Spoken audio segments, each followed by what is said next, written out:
बल्ले से कूटे 76 रन, फिर हुए नाराज, कैमरे पर ही लगाई अंपायर की क्लास। थर थर कांपे अंपायर के पैर, पहली बार गुस्से में आए शुभमन गिल। अंपायर पर लगे बेईमानी के आरोप, अभिषेक शर्मा के आउट पर भी मचा बवाल। अभिषेक को लेकर क्यों गुस्सा हुए शुभमन गिल? गुजरात के शेरों ने पलट दी बाजी। काव्या मारन को सता रहा था जज्बात का डर, आखिरकार वही हुआ। कई खिलाड़ियों ने कर दी गद्दारी, अकेले ही लड़ते रहे अभिषेक शर्मा, लेकिन नहीं पलट पाए किस्मत। जी हाँ, गुजरात के शेरों ने ऐसी दहाड़ लगाई कि हैदराबाद की बिरयानी एकदम खत्म हो गई। सनराइजर्स हैदराबाद के पास अभी भी आखिरी मौका बचा हुआ है। क्या है वो मौका, उस पर चर्चा करेंगे। मगर इस मुकाबले में कैसे रोमांच की हदें पार हुई और कैसे भारी ड्रामा हुआ, शुभमन गिल क्यों नाराज हुए, पहले उसकी पूरी कहानी जरा जान लीजिए। इस मुकाबले में किस्मत ने बिल्कुल साथ दिया था सनराइजर्स हैदराबाद का। हैदराबाद की टीम को लगा था कि कुछ भी हो जाए, इस मुकाबले में अपने आप को साबित करके दिखाना है। हैदराबाद की टीम अभी आईपीएल से बाहर नहीं हुई है। उसको उम्मीद थी कि प्लेऑफ्स में वापसी हो जाएगी, लेकिन ऐसा लग रहा है कि बहुत मुश्किल है, क्योंकि इस मुकाबले में तो वाकई में हैदराबाद की टीम वापसी कर सकती थी, लेकिन उसकी वापसी की उम्मीद टूट गई, जिसके बाद काव्या मारन का दिल भी टूट गया। काव्या मारन इस मुकाबले में बीच से उठकर चली गई, ऐसी खबर सामने आई। चलिए आपको बता दें कि किस्मत ने भले ही हैदराबाद का साथ दिया था, लेकिन बल्लेबाजों ने और गेंदबाजों ने बिल्कुल साथ नहीं दिया, क्योंकि टॉस जीतने के बावजूद मैच को जीतने में हैदराबाद की टीम नाकाम साबित हुई। हैदराबाद ने टॉस जीतने के बाद गेंदबाजी चुनी, लेकिन किस तरीके की बल्लेबाजी और किस तरीके के क्लास होती है, ये दिखाने का काम साई सुदर्शन और शुभमन गिल ने कर दिया। यहाँ साई सुदर्शन की तारीफ भी दोस्तों बनती है। हर बार साई सुदर्शन अच्छी पारी खेलते हैं, लेकिन उनको क्रेडिट नहीं मिलता है। इस मुकाबले में भी साई के बल्ले से 23 गेंद में 48 रन आए। एक सबसे बड़ी बात पता है आपको क्या रही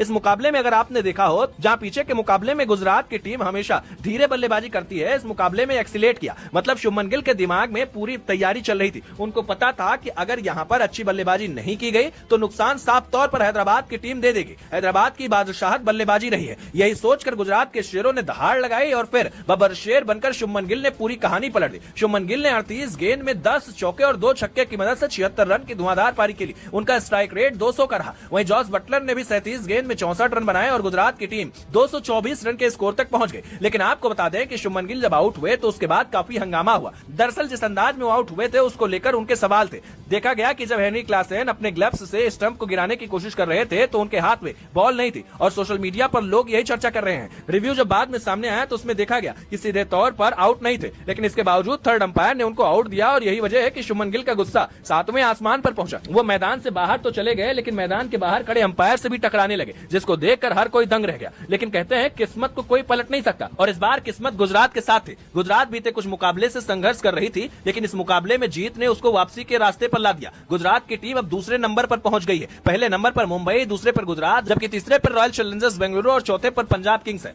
लेकिन इस मुकाबले में वाकई में शुभमन गिल ने अच्छी बल्लेबाजी की। पहले तो उन्होंने 76 रन बनाया, और जब बारी आई कप्तानी की तो कमाल की कप्तानी की। जबरदस्त कप्तानी का नतीजा रहा कि हैदराबाद के धुरंधर नहीं चल पाए। आपको बता दें कि अभिषेक शर्मा ही अकेले खिलाड़ी रहे जो कि लड़ते रहे, लेकिन वो भी अपने टीम की किस्मत नहीं पलट पाए। अभिषेक के बल्ले से 6 छक्के और 4 चौके निकले। उन्होंने 74 रन की पारी खेली, लेकिन अभिषेक शर्मा जब बल्लेबाजी कर रहे थे उस दौरान भी बवाल हुआ। दरअसल एक गेंद उनके सीधे घुटने पर लगी, लेकिन अंपायर ने उसको आउट नहीं दिया, जिसके बाद शुभमन गिल नाराज हो गए, और काफी नाराज हुए। हालांकि कुछ देर बाद जैसे अभिषेक शर्मा आउट हुए, पूरी कहानी हैदराबाद के हाथ से फिसल गई, क्योंकि बाकी का कोई भी बल्लेबाज कामयाब नहीं हुआ, और नतीजा रहा कि हैदराबाद की टीम को हार का मुंह देखना पड़ा। अब देखना होगा आगे क्या कुछ होता है, लेकिन जिस तरीके से गुजरात ने वापसी की है, हर कोई कह रहा है कि भाई इस बार गुजरात इतिहास बना सकती है। हैदराबाद की हार के लिए आप किसको जिम्मेदार मानते हैं दोस्तों, कमेंट कर बताएं।